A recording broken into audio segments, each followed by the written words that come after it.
Tozo telema likolo, bazo tangela biso Bible.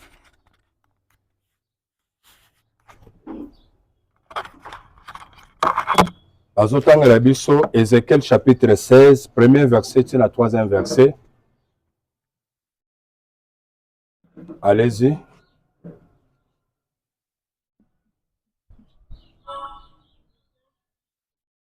Oui, Ézéchiel 16, 1 à 3. Que dit la parole de Dieu? La parole de l'Éternel me fit adresser en ces mots. C'est-à-dire quoi?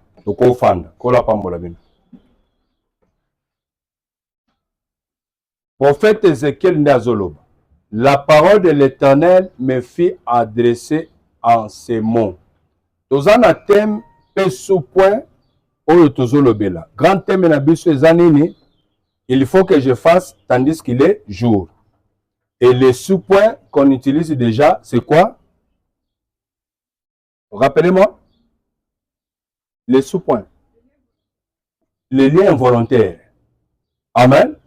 Les liens involontaires ou soit héréditaires. Quand on dit involontaire, c'est-à-dire ce qui vient de père aux enfants. Amen. Les autres de parents aux enfants. C'est ça ce qu'on appelle les liens involontaires ou héréditaires. C'est-à-dire, vous recevez ça à partir du sang. Le sang que vous portez là, c'est ça ce qui vous condamne.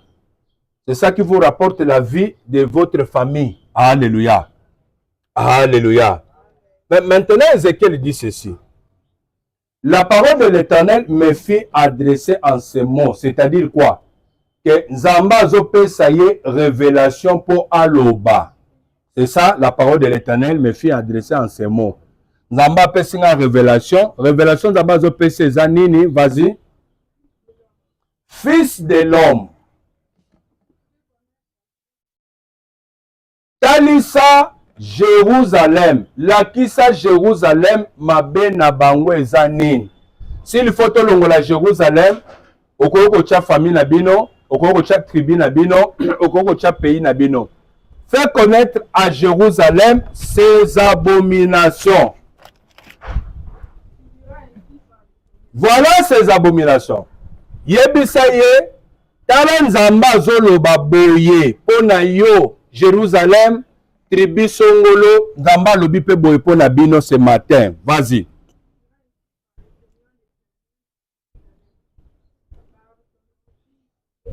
Par ton origine et ta naissance, tu es du pays de Cana.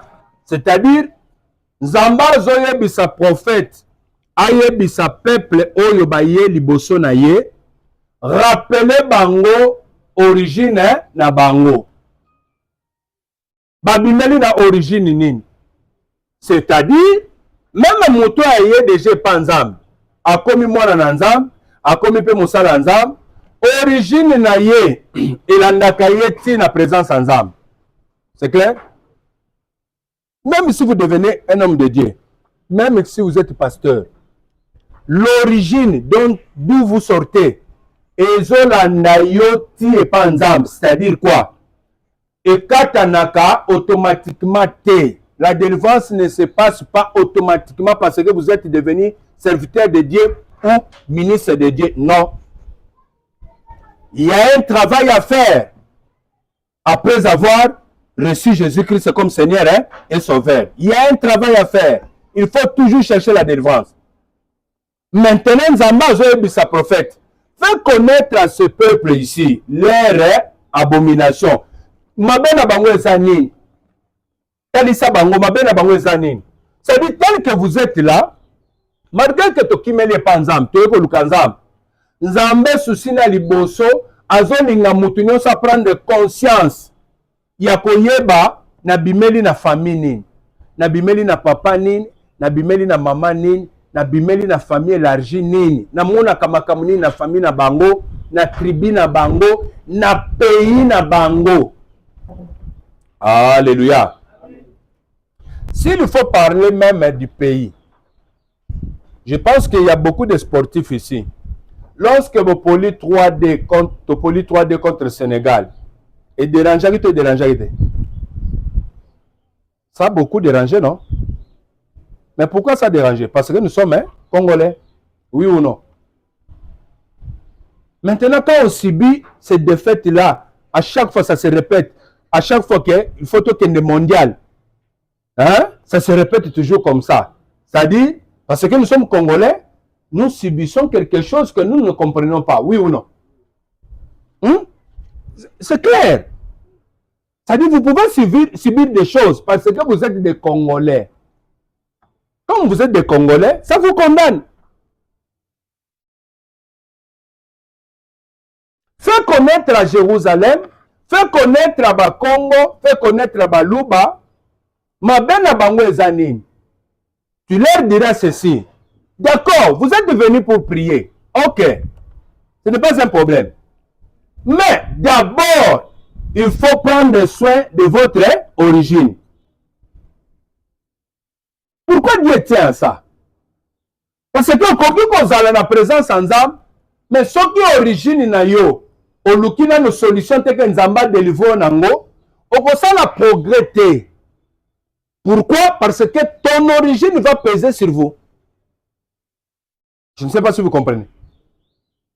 Fais connaître Jérusalem ses abominations, tu diras par ton origine et ta naissance. C'est-à-dire, je suis Congolais et ma naissance, tu es du pays de Canaan. Ton père était un Amoréen et ta mère une Étienne. C'est-à-dire, papa Koyokozala, Mukongo, maman Muluba. Papa Koyokozala, Muswahili, maman Musonge, ainsi de suite. Hein? C'est-à-dire, déjà avec cette identité-là, double identité, que osa Muluba, Kasai, et osa le tribu Équateur, maman Équateur, papa Kasai, c'est déjà un problème pour vous. Je vais aller doucement pour que vous compreniez hein, les liens involontaires. Comme vous sortez, papa Kasai, maman Mongo, c'est-à-dire vous avez des problèmes d'origine dans votre naissance. Les Mongos ont leurs problèmes et les Kassaïens aussi ont leurs problèmes. Mais maintenant, les gens qui sont venus pour prier, pour chercher Dieu, Dieu les ramène d'abord de prendre soin, de prendre conscience à leur origine. Est-ce que c'est pour dire que Dieu est inefficace? Non. Est-ce que Dieu ne peut pas leur délivrer? Non. Mais si Dieu les ramène d'abord à leur origine, pour dire quoi? Pour que vous puissiez progresser, pour que vous puissiez faire des progrès, malgré que vous êtes venu chez moi, il faut commencer par la délivrance. C'est ça ce qui a échappé beaucoup de chrétiens. Alléluia. Amen. Et là, on a échappé dans les chrétiens belé, yangouan. Dans l'église belé, yangouan. On se contente, il y a quoi prière, quoi ko sambela. Mais qu'on privilégie le programme de délivrance, qu'on privilégie le programme de lukake, on luka solution vina yo, batweni okipa ngote. Okoki kokota ba prière na yo moko, ya ba sorte belé. Ato koti ba prière na yo moko ba sorte belé. Muto soka za na kati ya kasho, a prier to prier. A prier. Hein? Quelqu'un, si quelqu'un est condamné maintenant, à za na kati ya kasho, soka ba sambela, sambela. Il va prier. Mais pas bima libanda. Qu'est-ce qui doit se passer? Il faut battre ça et les démarches. Pas bimanini. Est-ce que c'est clair? Si tu te retrouves dans le cachot là, tu vois mon bureau là, c'est comme un cachot de la police. Tu te retrouves là-bas. On a fermé dehors.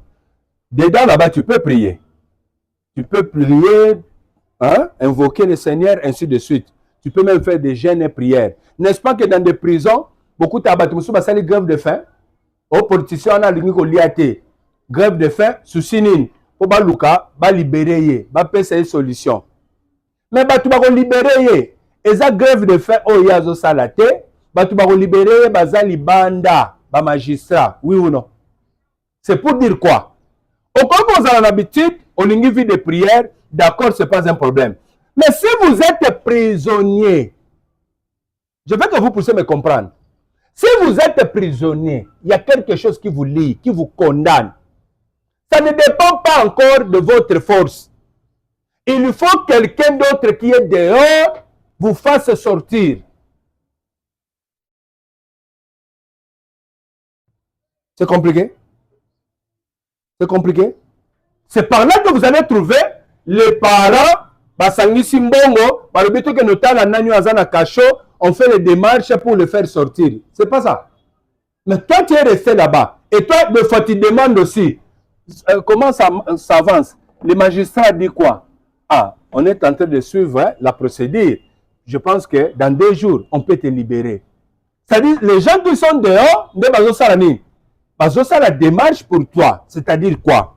Parce que tu vas prier, alingi ko sala ba retraite na ye ba jeune na ye, na lingi ko ya ko mikotisa te po ba landela ye na ba délivrance. Vous avez compris? Amen. Vous avez compris?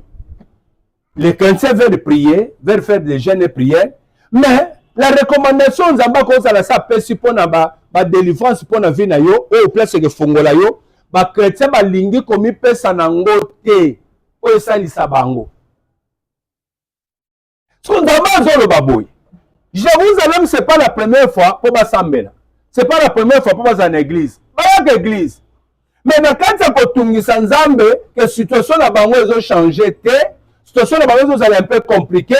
Nous sommes Jérusalem, cité de paix. Comment se fait-il que nous devons souffrir comme ça? Personne ne réussit. Mais quand tu as continué sans Zambé, Nenzamba ne koyebi sa prophète. Révèle à ce peuple. Ce matin, je suis venu vous révéler. Dans des liens involontaires, alléluia, dans des liens involontaires, que tu sois petit ou grand, comme vous sortez de cette origine-là, ça vous possède directement. Amen. Vous voyez même nos enfants là, qui sont encore des petits, mais nous avons une famille na biso. Bon mataba kita, o ezana makila na biso, to uti na wana famille, ezaba likolo na bango. Maintenant, quand vous allez distraite, quand vous n'allez pas occupé, quand vous allez sakana ndenge mwana o sakana wana na se. On a yo sakana trouver normal. Mais est-ce que quand on y est kaza porteuse, il y a quelque chose. Alors y bangote. N'habitez pas comprendre. N'habitez pas comprendre. Alors y bangote. C'est pourquoi on y a besoin déjà âge, peu conscience. Il y a que il faut naturellement prier. Prier le cas de délivrance. Pourquoi? Parce que quand vous allez la porter, il y a condamnation moko zoyeba te oko sutuka. Quand on va nous comme un âge songolo zoluka ba solution, okuti solution ezate. Oko kanisa makambo na zote alelo. Que makambo pasteur bana ote ya bisong. Donc quand vous êtes dans l'ignorance, c'est très dangereux. Dans Zamba sa prophète, fais connaître à Jérusalem ses abominations. Tu diras, pour que vous compreniez, par ton origine et ta naissance, vous êtes du pays de quoi? De Canaan. Ton père est un Amoréen et ta mère une Étienne, c'est-à-dire 2 tribus. C'est clair? Hein? Étienne et Amoréen. On n'a pas dit ton père est un Amoréen et ta mère une Amoréenne. Non. Ton père est un Étienne ou ta mère est Étienne. Non. C'est bien séparé. Est-ce que c'est par hasard que Nzamba Luka sépare au bisotote à Malelo? Non. C'est pour nous dire que origine mutazo bimanango ndezo porté makambo po na vie na ye. Tu peux regarder la famille, tu peux regretter quand tu vois les gens, tu dis noko na bisoana, papa kulutu na bisoana, bandeko papa, bandeko maman. Tu peux regretter croyant que toi tu es plus bien que eux. Non. Vous avez le même problème. Et bango surprendre de bango na ba âge songolo, ne ba kutike, makambozo salama na sensi boy. Makambozo compliqué na sensi boy. Bandima ki pete ke kokomela bango bongo. Misu pete musu babalaki, musu pe basimbaki bambongo, mais bambongo na mabala nyoso basalaki et disparaître na maboko na bango, ba comprendre pete neni ne tikingai.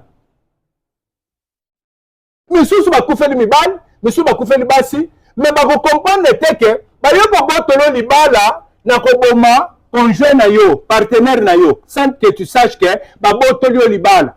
Soko tchetembe, o bali lisusu deuxième fois, ozokuta pe okufa lisusu mobali. Alléluia. Alléluia. Alléluia. Donc ozokuta ke okufa lisusu mobali. Pourquoi? Parce que etalisami ke soki obali fo liwe sala nini elanda bino. To beteli kolo soki suma boko makasi. Betela kolo soki suma boko makasi. Kola pambola yo. Alléluia. Alléluia. Soyez bénis.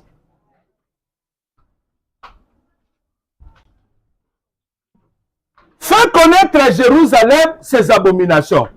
Tu diras ainsi. Kola so pambola yo. Les petits avancés devant. Vous laissez les places derrière au grand, non? C'est ça, non? Allez, les petits devant.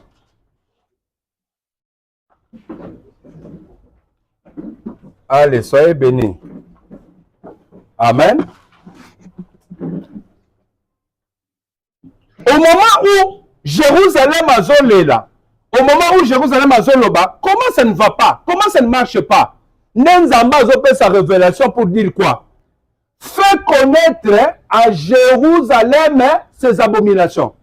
C'est Dieu qui donne cette prophétie-là. Pourquoi? Parce que Jérusalem réclamait, mais Seigneur, pourquoi ma vie ne marche pas? Pourquoi c'est toujours comme ça? Pourquoi c'est compliqué?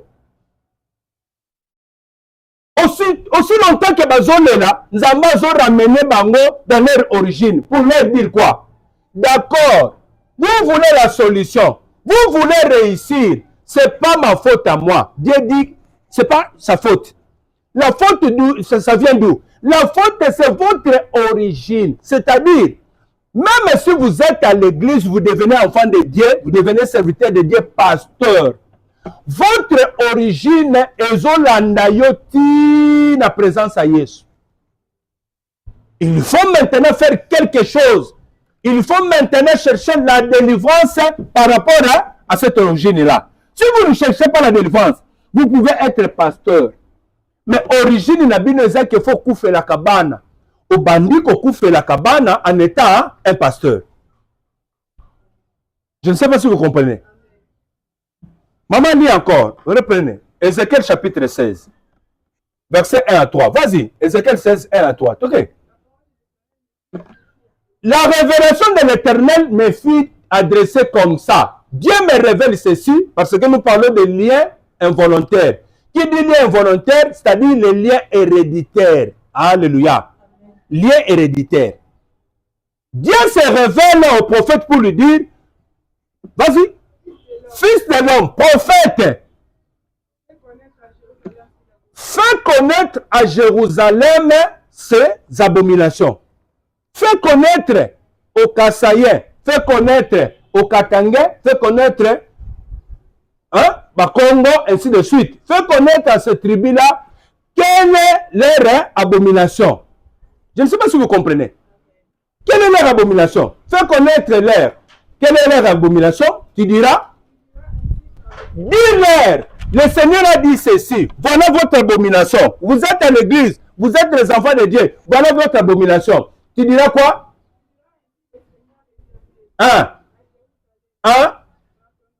Par ton origine, c'est-à-dire, oui, vous êtes à l'église, d'accord, mais vous sortez de quelle origine? Par ton origine. C'est-à-dire, origine ya batu sur la terre, des problèmes à liboso, il y a vignos. Alléluia. Amen. Alléluia. Amen. Origine ya batu, tel que nous sommes là, origine na biso, des problèmes à liboso, il y a vie à batu nyos. C'est-à-dire, biso tozu makila ya ba parents, otobote minango, automatiquement, makila wane pesi biso, résultat nyonso ya vie na bango. Si vous voulez comprendre, pourquoi on peut vous dire, hey, toi tu es comme mémé, hein? Hey, bano bazero kwa tete mwasi songolo, hein? Bano babimilo kwa papa lek, et où te l'ouapi? Pourquoi bimilo kwa éthiopien te? Pourquoi bimilo kwa la angolais te? Pourquoi bimilo kwa la tchadien te? Parce que tozana musisa ya ba tchadien, hein? Je ne sais pas si vous comprenez. Le quoi tozana musisa wana te, moyen peut hériter makamuna bango ezate. Ce que nous avons vu, c'est ce qu'au Jérusalem, olongoli Jérusalem, au tribu na bino, fais connaître à ce peuple leur abomination. Tu diras par ton origine et ta naissance, vous êtes du pays de Canaan. Ton père était un Amoréen. Mais pourquoi nous avons précisé, vous êtes du pays du Canaan? C'est qu'il y a quelque chose qui est caché vers Canaan, oui ou non? Pour confirmer que vous sortez de Canaan, vous êtes les enfants de Canaan, ton père était un Amoréen et ta mère une Étienne. C'est-à-dire, vous êtes des Congolais, papa est Kassaïen, maman est Équateur. Ces deux tribus-là, ils ont pesé déjà le Kolabana. Non, mais pas bien. Omoni ata kutu totunika nzambe te ke mwasi nini napona mobali nini nazwa. Hein? Déjà soki kaka ozwi osangisi deux tribus na kati ya mariage na yo. Déjà bano yo ozobota eza problème mibale. Yo pe mobali na yo pe mwasi wana lokwa boza deux tribus, c'est-à-dire makila koto na makila koto yo eza bitumba déjà na kati ya libala na bino. C'est clair? Nous parlons de liens héréditaires, de liens involontaires. C'est ça, liens héréditaires. C'est-à-dire, déjà, dans la voie normale, quand on s'en dit tribu, na tribu, c'est qu'on me met ma kamoumi balé, mon bimbesaini. Et il y a un couple nabino. Et puis, bando bunda, moko le bando dominer, moko peso dominer. Et mélange nango, et bilisi suko mwana, oyo aza côté moko kasa ezo pesé, côté moko équateur ezo pesé. N'est pas problème belé tout ça nango. C'est par là que vous allez trouver. Dans la Bible, Bible soloba, papa moko ya tribu ya Lévi, abali maman pe ya tribu ya nini ya Lévi. Bazobota 100% mwana Moïse na kati na Égypte. C'est-à-dire déjà bazo sécuriser mwana oyo azobotama tribu ya banani ya basala nzambe. Vous comprenez? Tribu ya basala nzambe nde Moïse azobotama 100% papa za tribu ya Lévi, maman pe tribu ya nini ya Lévi. Nde Moïse abotami. Nde Moïse akomi osala nzamba munene, référence à 5 Testament mobimba nde Moïse. Nouveau Testament nde Jésus-Christ. Nde batu mibale nde basimbi Bible yango wana. Mais que nous sommes dans le monde, makambo salamaki quand même. Biso ezo salama bongo te, biso c'est du désordre. C'est du désordre. Atalate azwa kipate azwa talate. Oyo sengela azwa zwi. Mais ozwa nani? Ozo kende na tribu nini, ozo kende na famille nini? Alléluia. Ozo kende na tribu nini, ozo kende na famille nini? Nzamba zo esko zo ebisa. Prophète révèle un sabisakoli na tribu oyo ya Jérusalem. Ils ont dérangé ngai. Te. Ils ont été pour baza na kati na église on dienga nzambe ningo sunga bango te te. Ils ont fauti na ngate. Bango baza bana ya Kana. Bandeko. Toye pa nzambe. Oui ou non? Siko toye pa na ye. Ils ont pas besoin de solution. Siko pas besoin de solution. Azo zone bisabiso na prise de conscience. Pour dire que mutu nyonso a prise de conscience ya tribu ya bimela. C'est que Nzamba yebike na ba tribu to bimeni ne sa problème à liboso et ils ont pesé na ba tribu biso nyonso. Alléluia. Ce qu'on veut ko yango pourquoi? Ce qu'on veut longiana pour la tribu bimeli lango. Ce qu'on veut nzoto wana pour la tribu bimeli lango. Donc moni to bandaki na makamba kombo que chaque tribu okokena tribu bo so baboti mapasa et pas baluba mapasa babenga ba nani? Pardon?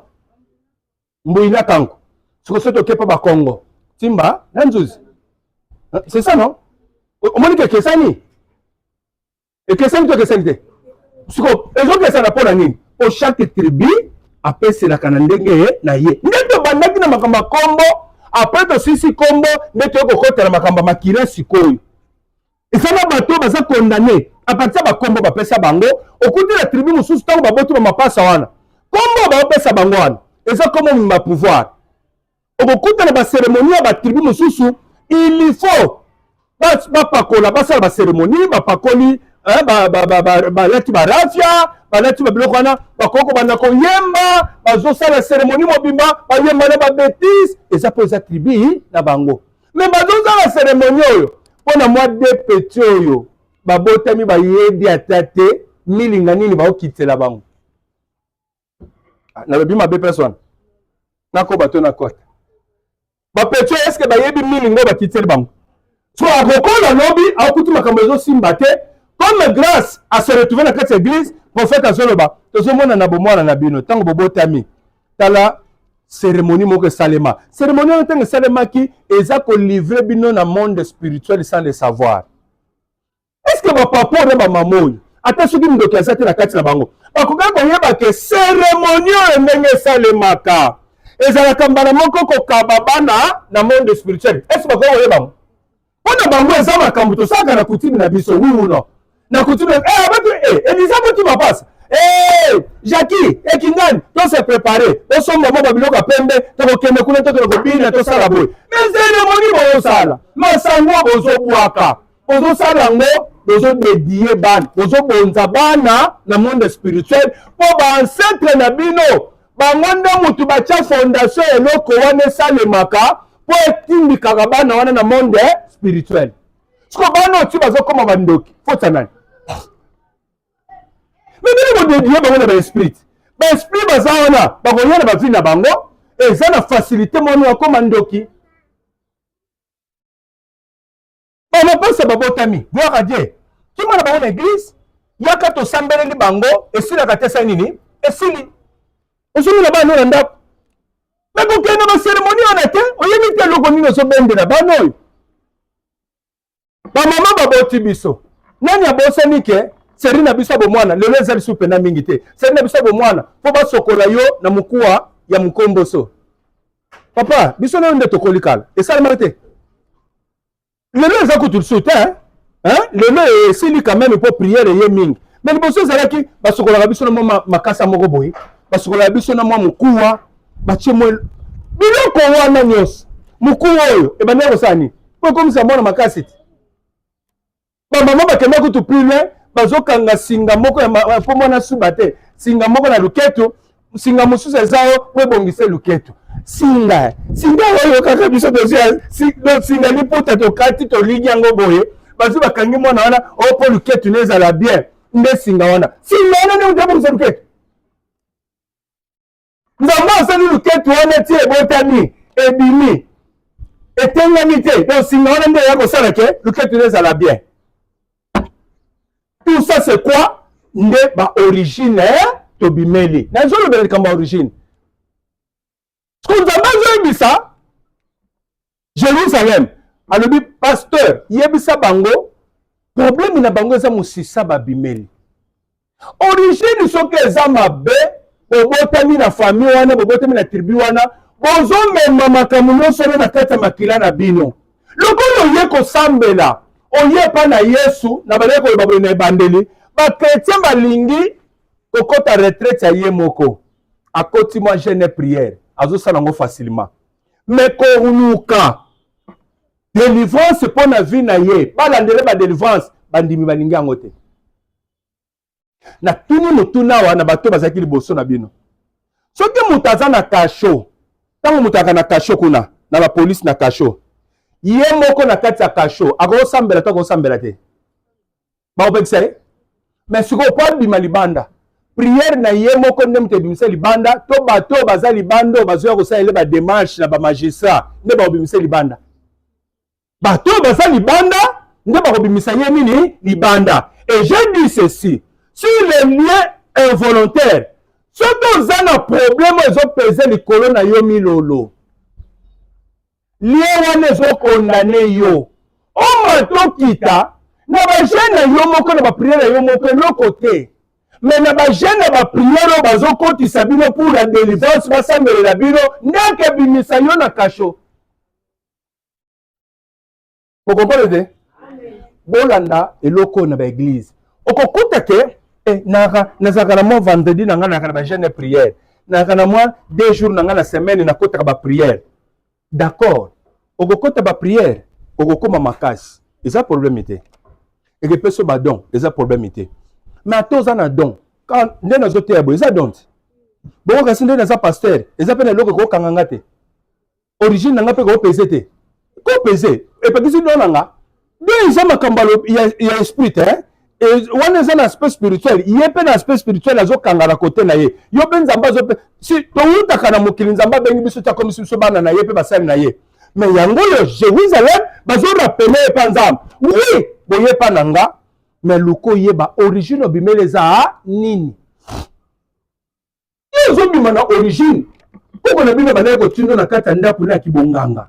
Yo muto kina ko soka basanya maki po ya nango koko wana sala cérémonie apesa bato bazoya koluka bakisi po bakenda nango soki asilisa bengi lisusu Olivier kende ozongisa kuna na kati ozoki ozongisi kuna na kati soki lelo mpo oza na Kinshasa obanda obota bana biloko nyonso oyo osala okanisi ke baesprit nyonso oyo opartage na bango travaille na bango donc bango batika yo dans le vide babangi yo balobi luka akotaka na kati ya hotel na biso mai tosimba eza te mpo nye lobi akokende kosambela tu penses que c'est ça mais nzambe azo rappele bango lakisa ye origine na bango eza mabe origine na bango babimeli epa kana oyo babimeli batangela nga sikoyo Genèse chapitre 9 après ozongi place wana kana oyo babimeli eza nini Genèse chapitre 9 banda na verset 22 ozokita Genèse chapitre 9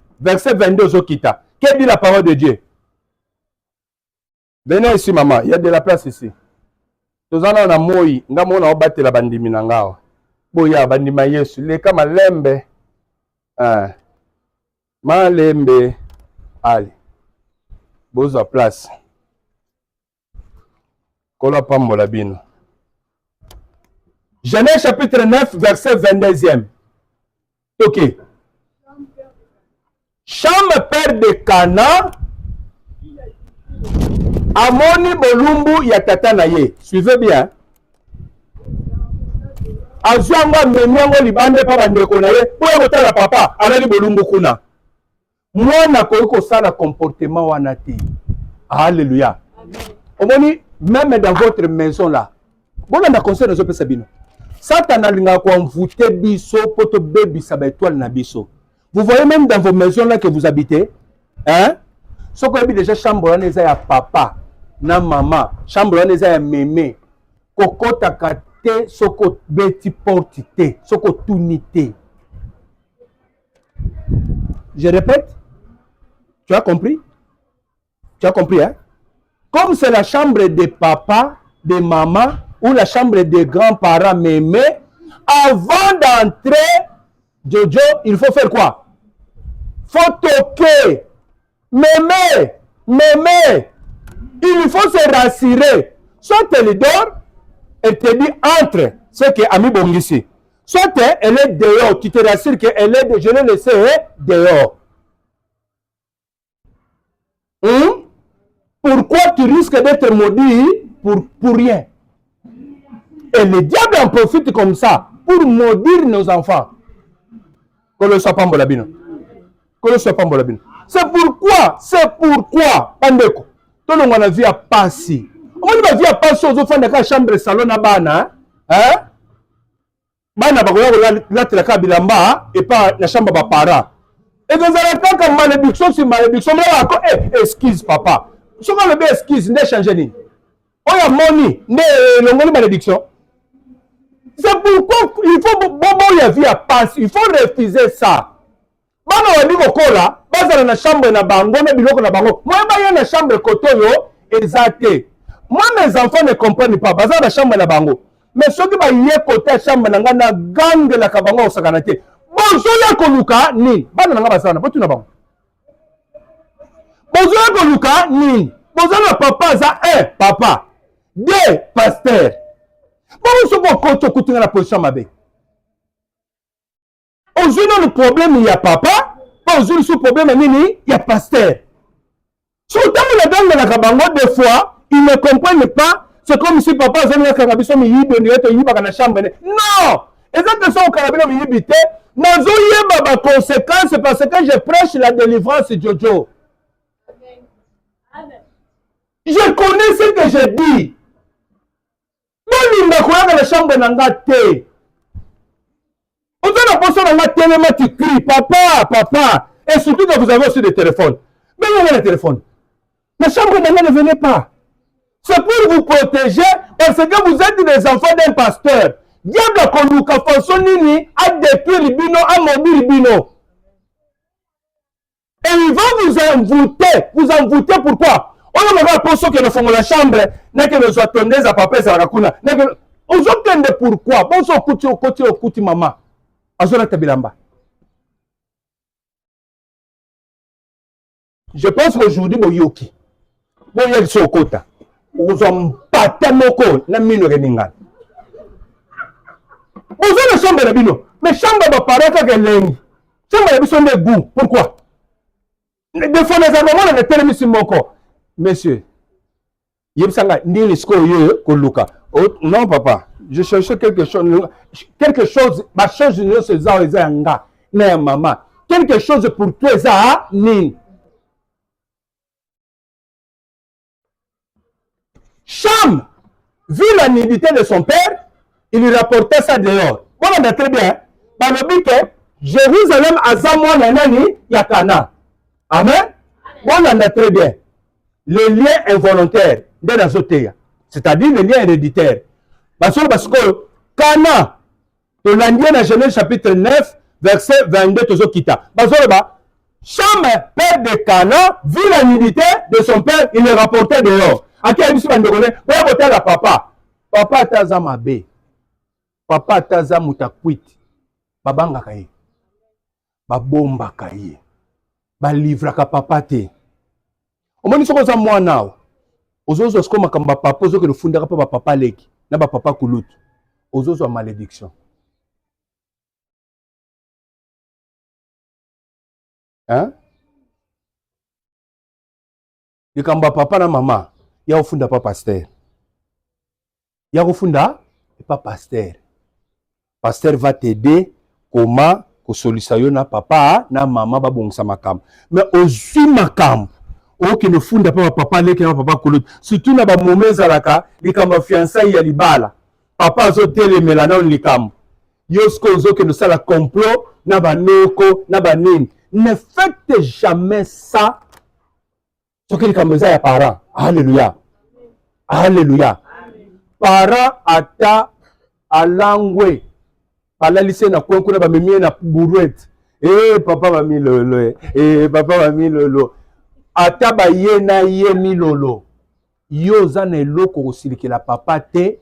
Ya yo souci eza. Nzambe sunga papa na nga akoma bien. Mais toi tu n'as pas à dire. Ozo sambu sabiso na veni. Ozo papa ndenge ni. Ozu na yo malédiction. Tala papa Noé. Azo nangwa. Alali bolumbu. Mwana ya moni atele biso bandeko na ye. Na presque zipa papa, na presque protéger papa. Bande bele ba bebi awa, papa abalaki mwasi mususu. Papa komi na mwasi mususu abando linga libanda, yo loko lingi mama na bino tro, ndo bandi ko attaquer papa ko bundisa papa. Est-ce que vous avez droit à ça? Est-ce que yo za na droit que no gange la papa? Po mama na bino, mingi pesa ba mama. Papa na bina nyokola ngai. Papa na bina ko bemisanga afa. Na ko tika bina na ndako, na ko kende. O ko tika biso ka so tika ate po ani. Ozo kende pete po na nini? Est-ce que petit siye na niveau ya zali na zape pastorité? Est-ce que petit siye ka bala des femmes? Na zone na bo comprendre, bo yebi ke biso to te yakati. Hein? Est-ce que na ran ya sanango ape pastorité ya? Azape mwana nzambe te. Soka yoki posa ke le zo monsi na mususu. Et petit sami. Petit sami te. Ya azamundimi. Azamundimi te. So yunde. Lokolo ndimela. Bible lobi. Tant que ya bengani yote. Moyo yokende. Ezate. Oza liye na libala. Poyo oza mundimi. Muto andimela te abengani yote. Azokanga mana yo befanda kaka. Moyo kende. Ezate. Bible muto lobi bongo. Omoni pesi yo kanga meli. Yango wana. Verset kange yango wana. Mais ya za libre. Akoko bala mibale misato. Siko na comprendre ete. Ape na mbonga malonga te. Mibale misato yango. Akoma no pesa bango nini. Etali yo te. Yo tala ndaku na yo. Na bana yo ozobota.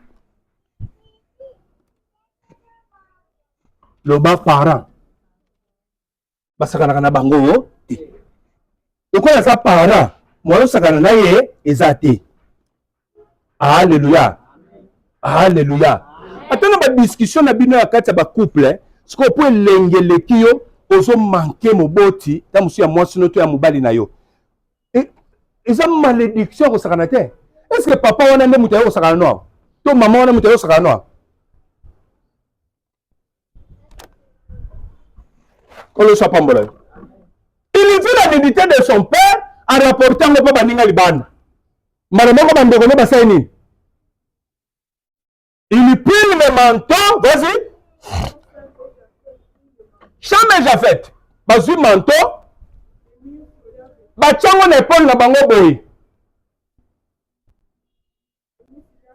Hein?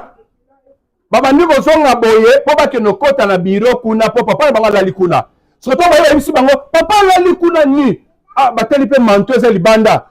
Bia isa solo.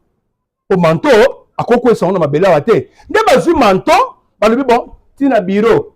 Réflexe c'est bango. Biso to mona te po ya moni. Biso to mona te to baluki. C'est pourquoi ce que so moni bolumbu ya moboti ezama malédiction. C'est par là que nous avons dit que Sabino ko itika ba chambre. Oningi nini? Zala na salon benilanga, benganga. Pourquoi zo lingo yakuna? Ngande muna benga yo yaka. C'est que là la position bien. Oko yo côté. Mais de toi-même il ne vient pas directement pour tu pousses la porte. Non. Deuxièmement, les parents aussi, les parents boyoka. Loba les parents. Porte na bino bo chango pe fungola. Hein? Porte na bino bo sanini bo chango pe fungola. Pourquoi? Parce que mwana koki ko mitindi que la porte sans le savoir que batu pe baza. Deti bana biso mikyo. Ye o l'accès non so ayebi ke fa aya kotoke. Mais mes parents faut prendre un peu de précaution. Papa na tia mabe. Yo zalta à côté na ngati. Ah natake bana siko na zombi ba parents. Ba parents mutu baza pe mayele, ba luka ba tia fongola. Que ce que on soit déjà dans ta chambre, tu crochet ou soit tu kanga crack. On a nini? Ozo tant so ozo hein? Okona la mabe, tout cause. Attends le bique na pe mamukie po na yoki malaise. O pe mamukie mais luko kanga. Ce qu'on va dire que peut-être sous tension et qu'on compliqué pour pouvoir surveiller de l'ali. Mais je t'ai dit tu m'as kilo hein au tché. Au mutu non so goya luka tindika yo fo yoka makele lo na ke mutu ofongo la porte. Oza na bolumbu te na mulumbe mikolo. Okona la porte ngoli bilamba yo soti. Mais kasi porte na ngeza la bien fermée po mutako tangulu ngulu te. Bazonga avec kilo bakomi bakitiseli elambe kweleli tanga mama bakouvrir nibité ya moboti na bango autrement dit papa bazipaka ye kaka papa babombaka ye po aza papa abotinga moboti mama abotinga mama na biso marika za ba comportement mabe baza kaka mama na nga moyena bwaka ye ezate tanga biloko. Comme leur visage n'avait pas vu la nudité de Noé, leur père, tant Noé na muki, azoyo kamakambu oyo mwana na ye asalaki ye. Alobi boye na kanda siliki. Modi soit kana. Aza l'esclave ya bandeko na ye. Oyoki pourquoi Ézéchiel balobi fais connaître à Jérusalem ses abominations. Tu leur diras par leur origine et leur naissance, ils sortent du pays de qui? De Cana. C'est clair maintenant. Vous comprenez ce que c'est? Quand on l'a dit Cana, on va kende ko brandir, ko laksa ke bobi na Cana. Cana yo, on na Cana. Cana ngwa nani? Donc on va landela boye, Cana azalaki mwana nani? Ya shame mwana ya Noé. Papa netanga moni bolumba Noé na kanda wana alakeli mwana wana mabe. Siko mwana wana na yeko bota ba Jébusien o ba komi Jérusalem wana. Bokomi siko. Bokomi siko. Bazalaki na mu Jébusien ti Israël ayoko bima parti ya Égypte ti ayoko koma wana na Seraba David nde yeko longwa Jébusien et commis Jérusalem. C'est-à-dire, Jéru et l'axi cité, Salem et l'axi paix. Cité de paix. De bien, vous changez un peu, ça t'a idée à bien. Mais malgré, et bien, la cité de paix, on écoute la makina na bango. Parce que vous allez quand bato bobo là, bato passe. Na lo ba malembe pour vous comprendre nga. Ah, na internet ba olanda nga yo nzambe. Na bosa na internet la nanga. Bon, vous comprenez quand mbala moko. Ba tribu mususu. Boyebi ba tribu mususu okuta bango. Ozokuta bango fo basala ka misala moko ya pamba pamba. Hein? Na lo bela na sens wana po ezala moi clair. Donc okuta bango misala moko ndeta ba domestique, hein? Bango fo basala ka bongo. So ozotala que tribu wana nde lingaka musala wana trop. Est-ce que lingi ke bango elingi kolakisa ke bango nde balinga yango mingi papa? Eze loko yezo peze na makila na bango ekondana bango bongo ke bazalaka bato à l'échec, bazalaka ba esclave, ya ba esclave. So awa Jérusalem, mwana ya Kana, balakela koko na bango mabe ke bazala ba esclave, ya ba esclave bandeko na bango. Peut-être que vous êtes Jérusalem, bobimeli na Kana, bobimeli na origine nini? Papa na bino, mama na bino, makamini eleka na famille na bango. Makamini na ndaka bango. Ni makametani bambongo, kozala na mbongo na mokili. Na famille na bino basina kambo. Ni makametani mabala, bato babani penya solo ba pesele mbongo. Na famille na bino batabongo bafana na libala kinya. Batabongo bakongo bota pe bani. Batabongo bakonza la pe na mbongo na kata famille na bango. Bakonso mapipa mapango, bakonso mapipa voiture. C'est l'origine na mutu, nzamba zo rappelé bango, boya ko sambela. Mais bon, il y a origine nabino. Ah, bon. Jérusalem, origine na mabe, oui ou non? Ce qu'on connaît ça mabe, tu es pas ensemble.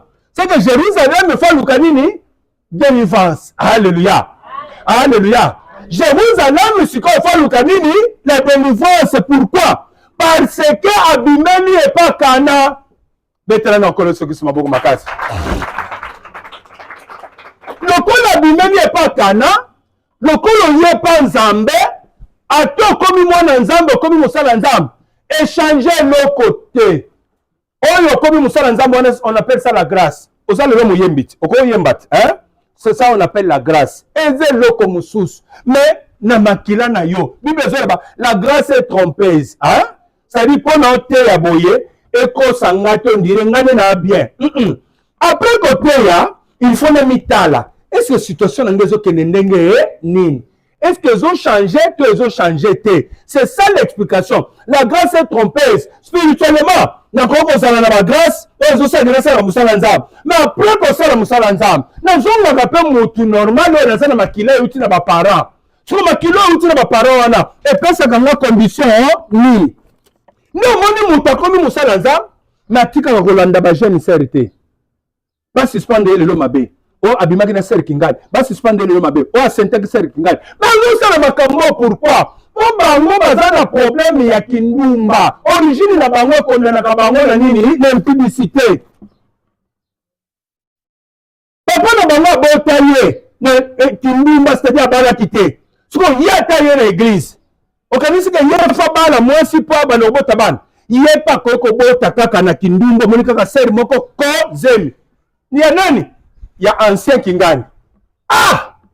Ma femme dit c'est bon, n'a pas comprendre été.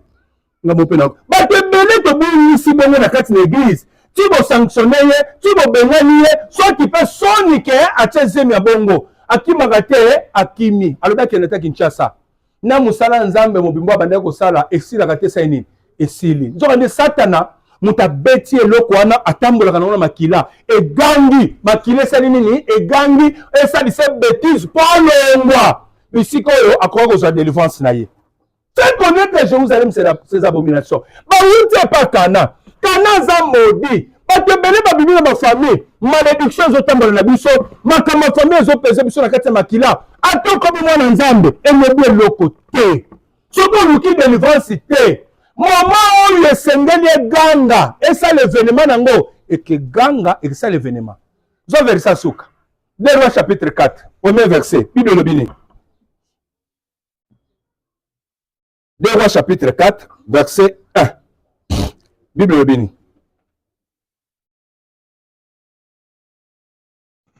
Tanga. 2 Rois 4, verset 1, Bible Lobini.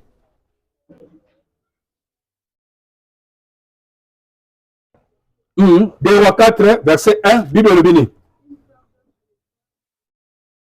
Une femme, nakati ya basi, ya bana, ya basakoli, c'est-à-dire, azaki mwasi ya musali na nzambe. Alléluia. Mwasi ya musali na nzambe, Bible me te confirmer. Une femme d'entre les femmes, des fils de prophètes, azogange panga na nzambe pona koyebise boy. Alobi, ton serviteur, mon mari, est mort. C'est-à-dire, mutuno sako kokufa. Ato oza musala nzambe, okoyepe kokufa lobi. Parce que moi si na ye aya azogange pa ya Élisée comme prophète, azoyebisa ye, ton serviteur, mon mari, est mort. Tanga Bible. Bolanda ba élément. Et tu sais que ton serviteur craignait l'Éternel. C'est-à-dire, via sanctification par frère Dieu donné. Oui, abanga nzambe. Frère Dieu donné abanga nzambe. Kolinga basi, alinga basi te. Komela masanga, amela masanga te. Kindumba pa na ye, ezate. Muyibi pe, ezate. C'est ça, non? C'est ça la crainte de Dieu, oui ou non? On y est bien kabane ko banga nzambe. Azo témoigner vrai. Toke, tanga. Nzoka, le créancier est venu pour faire quoi? Est venu pour prendre mes 2 enfants. C'est que papa a koufi serviteur de Dieu. A-t-il combien des enfants? A-t-il banami balé? Ce que tant a koufi, le créancier est venu prendre mes 2 enfants. Pour ça, pour ça, na bango ba esclave. C'est-à-dire quoi? Serviteur de Dieu oyo, ye kinduma masumu ezate. Ok? Mais, azo kufa, atiki bana mibale na mwasi. Bana mibale atiki. Mwasi oyo ye patiki. Mwasi olenda zwe ko gange pa mosala nzambe. Élisée, nganga nzambe. Tala makambe komeni mba preni wa ya mobali na ngai. Prophète alobi, nini komeni yo? Le créancier est venu prendre mes 2 enfants pour ça na bango ba esclave na ye. Qui est le créancier? Le créancier est l'inko la kisa mukolo nyongo. Alléluia. Mukolo nini? Nyongo. Tolobi bien, il craignait Dieu. C'est-à-dire, azalaki na via mouyibite, kindumbate, via mabe azalaki te. Mais, azotika banyongo, mukolo nyongo bisika oya zwaki, mukolo nyongo pasali nini? Ayepa kanga bana neni bale. Est-ce mukolo nyongo? Akanyi mwasi? Alléluia. Est-ce bakanyi mwasi? Pour mwasi pasala makila na yo auti na famille na yo. Oui ou non? Mais bana, babotami, automatiquement pasala makila nani? Ya papa ya boti bango. Mais Bible zo témoigner pour le ça que le corps bana bazaka ya papa, Bible zo témoigner que papa atiki bana mibale et puis mukolo nyongo ayeko landa bango. Siko to mituna. Adefaki nyongo ni. Rita, mitunati adefaki nyongo nini? Po ba témoigner bien que mosali na zalaki ko banga nzambe. C'est que côté mabe ezate. Mais adefaki nyongo nini? Pour balobi les créanciers mukolo, ozo confirmer que mukolo nyongo aye kwa kangabana mibale sana bango ba esclave boumbu a condamné bango. À cause de nini? À cause de papa na bango que papa na bila saki na nyongo. C'est pour dire quoi? Les créanciers c'est quoi? Les créanciers eza ba lien de famille. Betela Yesu maboka. Kolo sa pambola yo. Les créanciers c'est quoi? Par exemple na mukolo nyongo. C'est-à-dire quoi? Nanga tobimi comme Jérusalem. Tobimeli na Kana. Soki tosilisi ba nyongo ya Kana te ya malédiction. O mato kita mama nyonso elingi eganga na vie na biso esa nini? Eke ganga ke kanga biso. De génération en génération, toza sikoyo bato nyongo oyo ba lien de famille et banda ko kangaka biso ko landelaka biso à chaque fois. Aussitôt botami na tribu wana na famille wana, oza déjà na nyongo ya makila ya famille wana. Omoni pourquoi ba yo kanga bana? C'est-à-dire, kozala ne musala nzambe. Est-ce que ça dit que ba nyongo wana sila? Soki azwaki soin ya koluka délivrance nango, nde ba nyongo wana ngaki sa nini? Elinga ko sila. Parce que nous avons Jésus comme Seigneur. Nzambe na vie na nga na tambolaka na ye mpo na bangaka Nzambe. Nous avons aussi Jésus-Christ comme Dieu de délivrance. Nous avons aussi Jésus-Christ comme Dieu de mbongo, l'argent. C'est que ce que tu as dans le sens que tu as mbongo, tu as payé mbongo. Si tu as dans le sens que tu as payé biso mabota, après tu as payé mabota. Tu as payé biso bandako, après tu as payé bandako. Ça dit nous avons Jésus dans le département nyonso, dans le sens nyonso. Si vous avez une sanctification de Yobanga Kanzam, on a dit à ma soumoute, d'accord, avant nous, dans le sens wana, mais tu as que il faut pour nous qu'il y ait une délivrance, na banyongo nyonso koko zanango. Tato yo mosana nzambe, malgré zaki mosana nzambe, na kufi atiki bana na nyongo. Nani ninga tika bana na nyongo. C'est pendant que j'ai commencé, na likambetali ba kombo. Que ba famille bene ba pesa biso ba kombo so condamner biso lelo. Est-ce que yo kondima, otika bana na yo na nyongo, quand on a bango za mabe, ba binga bango ba passe. Ba binga bango ba kombo nyonso zo signifier mabe. C'est pendant qu'on a dit il faut que je fasse tandis qu'il est jour. Si vous avez un lien, on les a un lien volontaire, un lien héréditaire. Si vous traitez en noté, on a traité le rite. Banoy, on a écouté un monde que nous avons collègue.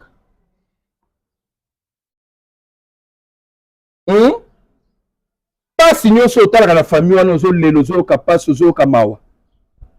Yo po bimeli la famille. Bana no pe ba uti na yo. Soki biso to traiter ngo te to tikango leka na boye.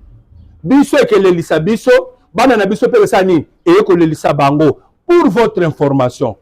Pour votre information. Makambo oyo Abraham asala ya koteka mwasi na ye na Egypte. Isaac asala kango to sala kite. Alléluia. Abraham azo ateki Sarah na Egypte, kaza mwasi na ngate, bonso na bino. Isaac pa ya sala kango to sala kite. Asali yango poto papa na ye azoteka Sara, Isaki na botamaki te.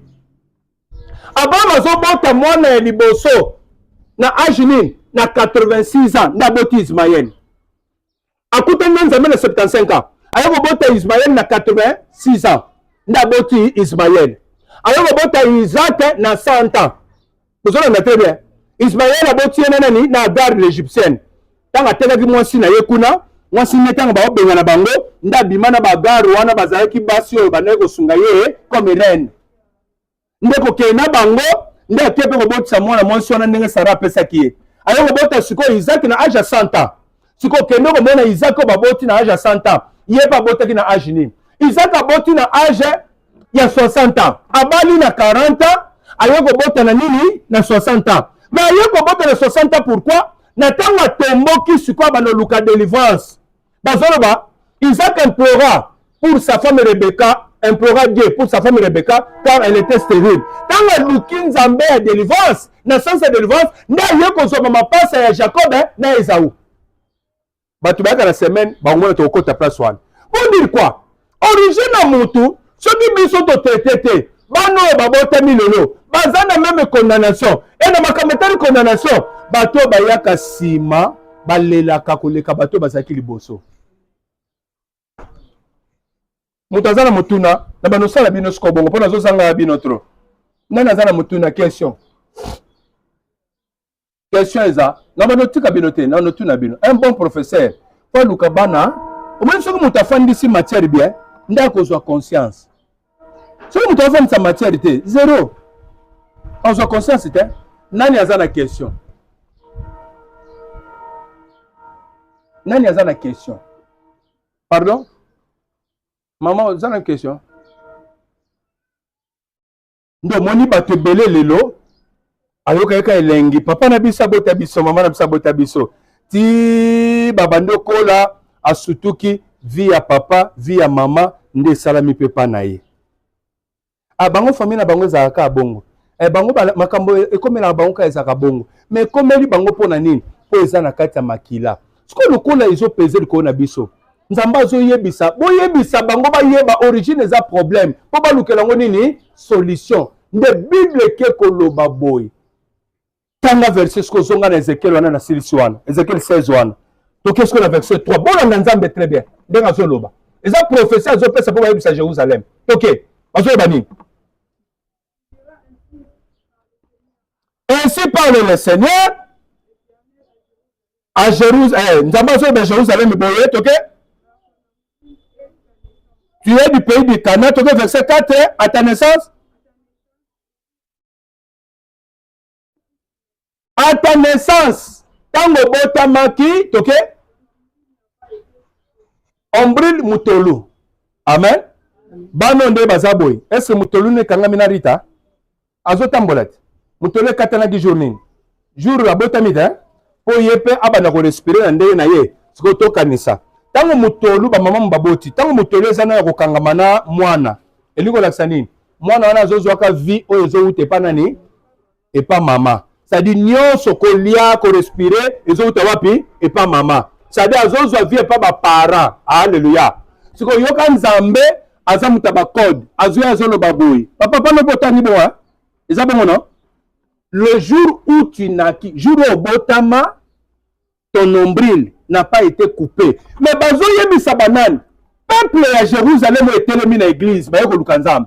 Peuple ya Katanga, peuple ya Kasai. O bazo sambela. Bazo yebisa bango, omani, malgré bokomi peuple belé, hein? Ata bo voyager boke ba États-Unis boke wapi? Mutolu na bine katana te. Soko tete mbeke katana te. Me kaka komona chiba undenge ke beta yo. Na obi mabe. Epondi make katana te. Me kaka kindumba na ndaka libala ndo komona chiba undenge eke beta. Ebela bato. Mutolu e katana te. Nde il faut sikoyo tokota na ba prière makasi. Alléluia. Il faut tokota na ba prière makasi. Semaine oyo tozo banda enseignement ya makasi pour te expliquer bien. Na ko bando publier na bike bato bele bazota musika. Na publier ka peut permettre le bino manike bo musika. Olanda pe kilt. Olandi maté ani été ya maki. Olandi maté ani été ya maki. Nde loko na sala ka ko publier. Avantage le bosso za bino nde bananda. Po bino mboza nga présent. Bolanda po bozwa mayeli o comprendre loko ni bazo expliquer. Peut permettre biso semaine okuna tango tozokuta na dimanche. Nde to bandi muzindo ya ba jeune prière. Amen. Soko misali ici, okomona ndenge vie ke fongwama. Soko lingi pete lobi natika biloko na nge fanda kana makila na ngai esala nga nyonso yango elingi. Problème ezate. Et salo nyonso elingi. Mais yeba ke solo ezake faut bokufa brusquement, okufa pe brusquement. Soko ezake faut bobima na libala, okobima na libala. Soko ezake yoko okosimba mbongo te, okosimba pe mbongo te. Nde makambo efanda na kati ya makila na biso. Telema likolo. To yebisa nzambe malo. Telema likolo to sambela. Ozo yebisa nzambe maloba. Tozo te no belela molimo na nzambe. Tozo yebisa nzambe akitsa molimo ne kati na biso.